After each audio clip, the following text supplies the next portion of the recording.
Hi everybody, this is Captain Richie Lott with GPS Fishing Maps and Florida Deep Drop Fishing Spots. We're going to talk a little bit today about deep drop fishing, and I'm going to go over several subjects with you. I've been deep dropping for about 30 years. The first part of my guide career, obviously deep to me was 180 off of Jacksonville and off the southeast Georgia coast as well. But of course, that evolved into serious deep dropping, later in life, of course. So I can probably give you guys a little bit of help, the guys that are starting up or having frustrations, not being able to produce like they should. Maybe we can give you some tips here to help out. Advanced guys, this probably isn't for you. Most of you guys that are really good at it, you've already got your own spots, you got your own techniques, etc. But hopefully we can help the guys out here and get them started, or get them on a better path than where they're at now. All right, let's get straight into it then. So deep drop rigs. If you don't already know how to make those, it's not complicated. You just have to have about 8 pieces of tackle to keep. You have to keep that around at all times. By the time you factor in the swivel crimps and top and bottom swivels and the luminescent sleeves and the soft glow beads, and it just adds up to a lot of stuff that you have to keep on hand, and you can't buy that stuff in 8 packs. You won't ever get any liters made. You got to buy 50, 100 of those type items. But that stuff's readily available. But what I would suggest you do is buy from a local tackle store. Try not to get online unless you just have to. Just try to buy it local, man, because those guys, not only do they need your business, they're probably not making much on the rig to begin with, because somebody's probably hand making them that they trust, building them for them, which is absolutely fine. And if they sell deep drop rigs, people that deep drop go in that store. So you may can share information with somebody and get a good relationship going with a deep drop guy that goes a lot. That's always a bonus. But the main reason you'll buy them is to dissect it and see how they build it, so you can build your own. If you want to keep buying them, you can do that, but it's going to get expensive fishing some of the ledges and stuff that we have and some of the cross ditches. So figure out how to build them and do your own is my suggestion. Okay? All right, and let's go into, we'll just keep moving here. It's going to be kind of a long video, so we're going to keep on rolling. Let's get into reels, and I'm gonna be pretty biased. I'm a big Dania fan because of what they've done for the fishing community, especially the deep drop community, by being one of the first people to drop reels down to the $500 range for serious deep water fishing. It's not a piece of junk either. It's a great reel. So we use Dania 1000s and Dania 750 bulls. Most recently, I found some used over in Japan. I found some used 600s. That little reel's got 24 pounds of drag and holds, enough line. It's a little skimpy, but it holds enough line to drop, an 800 to 1100. And that's a little powerhouse reel too. I like going light and playing the game, and I really enjoy bottom fishing. So I like to go as light as I can on all the equipment and just push the limits of everything. That's fishing's supposed to be fun, and so I don't fish bent butt 120s and with a hooker electric motor on an international to catch the bottom fish I want to. I want to fight them. I want to feel them. So moving on into other stuff. So also there's the Shimano Beastmasters. All right. They corrode a little bit. The screws and stuff corrode a little bit on them, but if you don't take really good care of them, which you should, they'll last you too. I mean, they're pretty good reel. They're overpriced real bad compared to a Dania Tanacom. You'll notice that when you jump on the market looking for them. I suggest buying your Tanacom from a local tackle store as well. Don't buy it online unless you have to.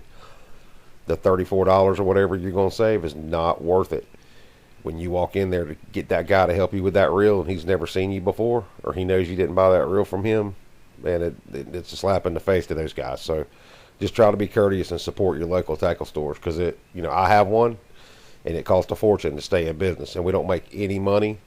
I mean, we make some, and you make a living with it, just barely sometimes.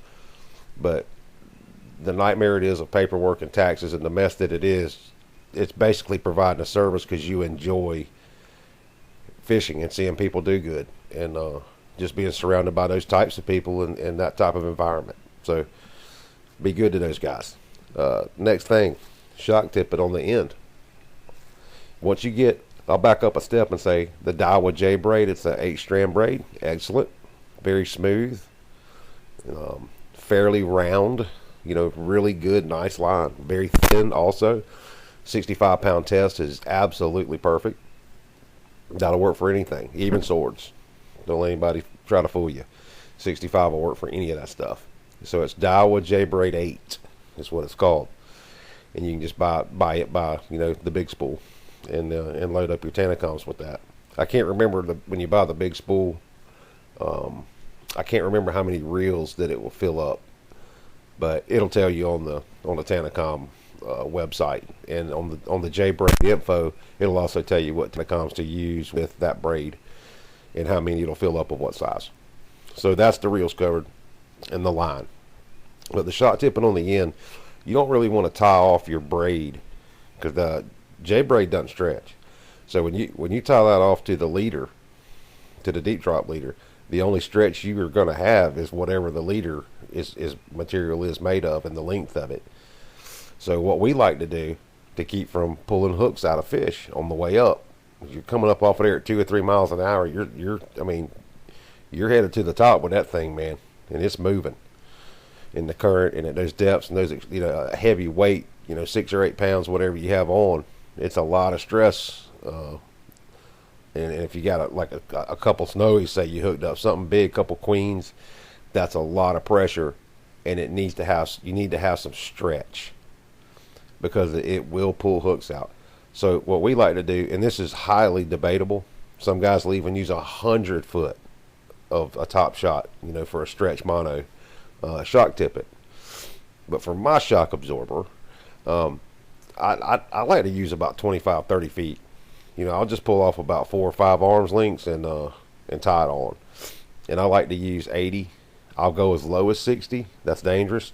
You can lose rigs and lose your weights. Everything's so easy with the smaller pound test diameters because it's not as abrasion resistant as just a little bit bigger is. So if you get down into 60, you're gonna probably lose some stuff now and then. But you probably won't lose your fish, though, because of the stretch you'll have. So there's the trade-off there. Most guys are going to take that 65 or 80-pound braid. A lot of guys use 80, and they're going to go to 80. And I've even seen them go to 100 mono because it's not so much about the pound test. It's the amount of stretch that it'll give before it breaks, and that's kind of what you're looking for.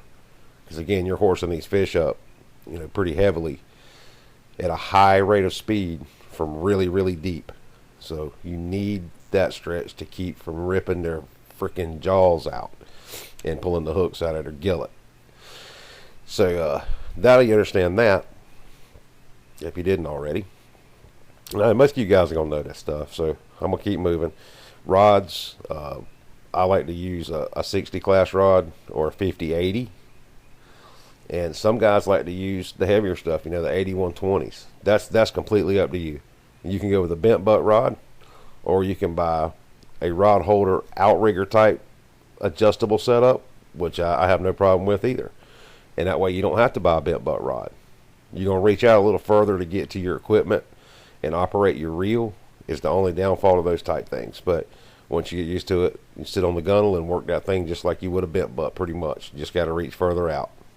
And it makes your leader, when your fish comes up, depending on the length of your rod, which is going to be out there at that point. And so when your fish comes up, it's hard to reach out and grab your leader. So you'll have to carry a little, a dock hook or, a small gaff. You can just reach out and grab your line or your leader and swing it to your boat without having to adjust the position of that rod holder outrigger adjustable mount for deep drop. All right.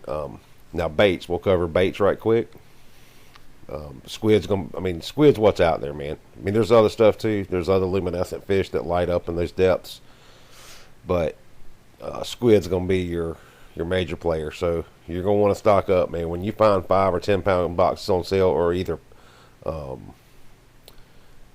large amounts, any large amount like that you can find. A flat is what I was gonna say. If you can find a flat of them, 4 or 5 pound boxes or 2 tens, whatever it is, stock up, because you need to carry a lot of squid with you. If you're gonna spend a day out there, you're gonna burn through some bait, man.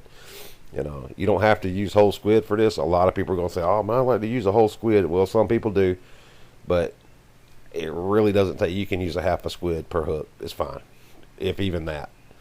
So depends on what's biting. Just kind of get a feel from there. But also, if you're gonna fish for grouper and bigger fish like that, a lot of times. Those little bullet bonita, I'll put up a couple hundred a year of those. Little 1 to 3 pounders. About a 2 pounder is perfect to use whole. I may cut his tail off to keep the spin down, but other than that, and his dorsals. But other than that, that's what I want. I'm carrying some of those too on ice, even if they're frozen. It doesn't matter. You keep them. Make sure you put them upright, keep them cold on your trip in when you do go catch them just for bait, and just get them in the freezer as quick as you can. And don't take them out until you're ready. And fish will hit them just fine. But that's for bigger fish, though. Again, in certain types of structure you would fish, you'd want to drop down, a bullet bonita. Also works good as barracuda. Barracuda chunks work pretty good. A little messy to deal with. It doesn't quite cut up beautifully. It makes a mess, but who cares? So does squid. So you can also put up whole barracuda in your freezer if you'd like. Don't smell too good though. So you wrap them in a garbage bag and put them in there. So those are the baits that most people use, and you can use pretty much anything, but that's the mainstay. And I want to cover lights real quick. You can get the diamond lights. Everybody calls them that because of the shape of them, but the Diamond Company actually makes some pretty good drop lights. They're 300 or 400 hour lights, water activated, and you can rubber band that onto your leader. So just make sure you got one. I like blues and greens. Some guys say nope, I want to use reds. I've heard reds before. I've never messed with reds. And then there's disco, of course, that flashes all a variety of colors. So that's completely up to you. It absolutely does not matter. Just put it somewhere on your leader, because those fish, if they can see it, they're going to eat it. It doesn't matter. I think the color doesn't really matter all that much. So most people swear by green or blue, though, most of the time. All right, what's out there? Types of bottom. The relief, what is it? There's several types. There's sea mounts, also known as pinnacles. That's a highly sought after type of spot, and there's quite a few out there between Stuart and Key West, all along the whole Florida Gap. And then you have mini ledges, and you have regular ledges with drop backs and holes. So if you see on our spots in the comments, you see drop back ledge with a hole, that means that the ledge is going to be probably south facing as you make the drift to the north with the Gulf Stream current. On the back side of that ledge is usually a hole that gets washed out behind it, and that's a real good spot. A real good spot for a silt to form. Not only is there going to be silt forming where tilefish will be laying around the edge of that silt pile and into that hole. It's like that, a lot of bait and squid get wrapped up in those whirlpools as that blazing current goes by those types of ledges. A lot of them have holes behind them, and as you learn reading your depth finder, what you'll see when you're coming up to a mini ledge or even a high ledge, you'll see most of the time when you're coming up to it, watch it close, and when you see that green on the bottom and there's no orangish color in that green on the bottom, on your sonar on that bottom line, that's tile territory. Now as you come toward the ledge, it's going to start getting shallower, foot by foot, and you're going to start seeing orange come into it, an orangish color mixed in with the green, and then you're going to see red coming into it. Now when you start seeing the oranges and reds come in, tiles are out. That's pretty much it for them. But what you are coming into is barrelfish territory at that point, and into grouper territory also. Biggest kinds, snowies, yellow edge, even redfish on occasion. And what's also you'll find on the back side of that ledge is barrelfish or grouper and queens a lot of times. And then as you drift off of that spot, if it doesn't go off into a ditch or into more rubble or something like that, or more hard hang bottom, it'll eventually a lot of times come back out, and all of a sudden the bottom of that screen goes green again. Get your tile stuff there. Get your squid down there for those tiles. Because they're out there. You just got to really pay attention to the bottom as you're going spot to spot. How we have it set up, you can spot bounce pretty easy with our spots. How we have them, laid out, and you'll load to your GPS, and you can do a lot of spot bouncing. But you want to watch that bottom machine close. In fact, when we fish a ledge, I'll pull up to it and just look around on it, and then I'm gonna make an upstream drift a few times. I'm gonna look at that for a while before I actually fish it. I want to see what the boat's doing. I want to see how it's drifting, and just get everything. Got to get my mind on it, and just dial into that one piece of structure. And once I get that dialed in, I'll hammer it. And I want to fish every piece of it, and I'll fish it slightly east or west a little bit, whichever direction I decide to go from hitting the center point of it until I've hit every aspect of it that I can, and see what happens, and then decide if we want to keep drifting it. If it's got a big ledge on it, I'm probably, and it's I got a nice dark thick red line. That means hard bottom, as in volcanic rock or limestone. So I'm going to want to drop a bullet bonita down there. If that ledge drops off in the back and I see a little bit of fuzzy green stuff on top of that red, or even some red fuzzies mixed in with orange, I'm going to want to drop down there with a bullet bonita, because I'm sensing that's going to be a snowy, possibly, which is everybody's favorite. That and queens, of course. Queens more likely on a chunk of bait or a squid than a whole bullet bonita, although I've heard of it. All right, let's see what else we haven't touched. The types of species. Well, let's go a little more on the bottom. Okay, so we just discussed seamounts and ledges. And what a seamount or pinnacle, here's how you fish those. Those up on the top of that thing is allowed to be stripped bald by that north running current of the Gulf Stream a lot of times. But the silt runs down the sides of those mounds. There's a perfect mound around that pinnacle. It's almost like it was supposed to be there. It's perfect. It's perfect shaped. And as the silt comes down, a lot of times, fish around the point of that pinnacle, and then look around the edges of it at the bottom where the actual cone of that pinnacle meets the normal part of the contour of the seabed. And you look around there, and if you find some of that green bottom around there, if you didn't do anything right on the pinnacle and on the edges where it meets back down to the seafloor, idle around and look at that. Because if you see any green, and a lot of times you don't mark tilefish. Just sometimes you just don't. But in those areas, you can drag the weight dead on the bottom. But it's got to be green. You start seeing red, you kind of want to be careful and just do bottom checks. Not so much let your weight drag through those ledges and pinnacles, because you get hung if you're not careful. Once you get a feel for that, you'll learn after a couple of times, oh, I'm not going to do that no more. And then you'll just check the bottom and keep your weight, from being directly on it. Although a lot of people do fish that way.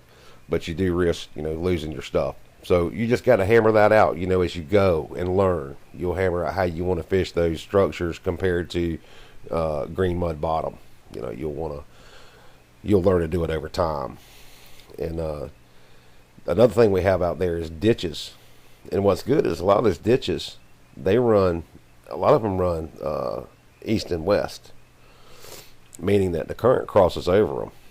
And then they have a tremendous reverse flow of barrel rolling type current, like a tornado, sideways tornado on the back side of that ditch. And squid and everything get caught up in there. And if there's a ledge right behind that too, oh man, that's grouper heaven, queen heaven. So you'll want to fish big baits along those types of structures. Easy to get hung in down in those holes, in those ditches. So just kind of feel that out too. And let's see what else we've got. seamounts are basically pinnacles. We've talked about ledges and drop back holes behind them. Oh yeah, we have divots or dippets. They're called. Most people call them divots, and that's an inverted hole where it looks like a pinnacle came out of, like the pinnacle flipped out of there and landed next to it. It looked like it had been in that hole, so it's a reverse divot. It's called negative relief, meaning that the bottom from its normal contour goes down instead of like a ridge going up. That actually goes down into the sand or the mud. Those are good areas to fish. Queens like those holes. Queen snapper really do. They like those holes. And if there's not much hard bottom, if you don't see a lot of red and orange, hit that baby up for tiles, man. Just like all the other spots. When you see green bottom, you need to hit it. It don't matter if you're not marking anything. You got to give it a try with some squid chunks and see if there's some tiles. And the types of tiles you have out there as a mainstay from Stuart to the Keys, you have blue line tiles, which are gray tiles, same thing. And which are beautiful fish, man. Wow, are they good eating. Smaller ones are better though, but to eat. But they're still all good. Don't get me wrong. And then you got, of course, golden tiles, which there's undisputed excellent eating. And that's the kind of stuff you'll find around. And the queens I mentioned.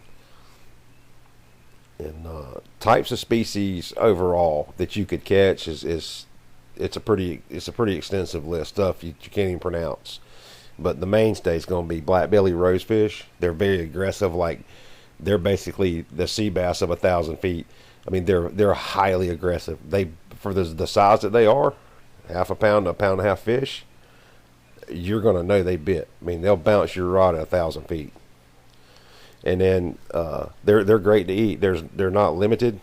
There's no limit or anything on those as of right this second. That's fixing to change. But as of right now, you can keep as many as you want, but there's no need to keep. I mean, you can get really carried away keeping those fish. So my suggestion is it's up to you. You're the fisherman there. You make the decision whether you want to conserve or not. But, 15 or 20 of those is plenty. But a lot of guys keep 100. I don't really know why. And they're hard to clean. They're a pain. They're really good eating, though. Black belly rosefish are. Okay, we talked about there's blue line tiles, grays, and golden tilefish, barrelfish. Barrelfish are often found on those. Remember I talked about on those ledges, coming up on those ledges and mini ledges. Barrelfish are often found in those spots where the ledge rises on the front side, which would be, I'm saying the front side. That's the south facing side. And as you come down the north side, as you drift north with the Gulf Stream current, you can often catch barrelfish or grouper on the back sides too of those ledges. So you want to fish the hills, and they're often in other spots too, but the hills are where I've caught most of my barrelfish. And we got queens, of course, and then the groupers are usually yellow edge or they're snowies most of the time. You can catch some other crazy type groupers out there and wreck fish too. So make sure you check and understand the limits and know what the fish look like. So when you do catch them, you know exactly what they are. And you can get those laminated cards that show all the groupers and all the deep water fish. And if you're new to this, you might want to do it because there's other fish out there that have limits. And if you get caught with some of that stuff by FWC that you're not supposed to have or it's out of season, it's probably going to be a big problem for you because they're starting to protect those deep drop species with a heavy hand. Okay. Also, a couple snappers that are out there, which I love, is the yellow eye snapper or silk snapper. Is one that's fun. It's often mistaken for a red snapper. It's found on structure, and it's often thrown back because people think it's a red snapper. Just look for those lines on the fish. The fish have lines on them. You can't miss it. And the biggest thing is they have a huge yellow eye. And the yellow is far more than the black dot pupil in the middle of the eye. There's a lot more of a border of yellow than there is of the black eye at the center. So he's got a big yellow eye, man. The joker can see. And then another one that you'll catch, you can go on for days about this stuff, but another one you'll catch sometimes is blackfin snapper. And you'll want to look all this stuff up and make sure you know what they are and know if they're in season or if there is a season on it. You'll want to know all that before you go deep dropping. But I'm gonna wrap it up for this session here. It's already been quite a bit of time. I think, oh wow, 25 minutes. Yeah. So let me know if you guys got anything out of this. I just kind of want everybody to know about the spots, what you're going to be fishing on, where they lead you to, and the comments you'll see on it. When you see rollback ledge with a backdrop hole, you know what that is now. So ledges are obviously ledges, but the comments are pretty self-explanatory once you understand the lingo just a little bit. So again, if you guys have any questions, my name is Captain Richie Lott, and you can email me at fishwithus@gmail.com. And we look forward to serving you guys. We appreciate all your business over the last 12, 15 years. And we got some really loyal customers. We have a 38% repeat, and we're proud of that big time, because 10% is even good. But we really appreciate you guys' loyalty. And everybody be careful out there, man. If you guys are traveling to the stream or beyond, sword fishing, whatever you do, man, you got to at least carry a spot, if nothing else. The likelihood of getting in touch with a ship with a VHF is extremely high. But if something happens and your boat goes down fast, man, you're in trouble. You need a spot or you need an EPIRB. So just be careful out there. Sat phone's great too. I forgot to mention because I have a spot and a satellite phone. So be careful, man. Just be careful. We appreciate y'all again, and be safe on the water. We wish you calm seas and smooth sailing. Until next time, fish on, guys.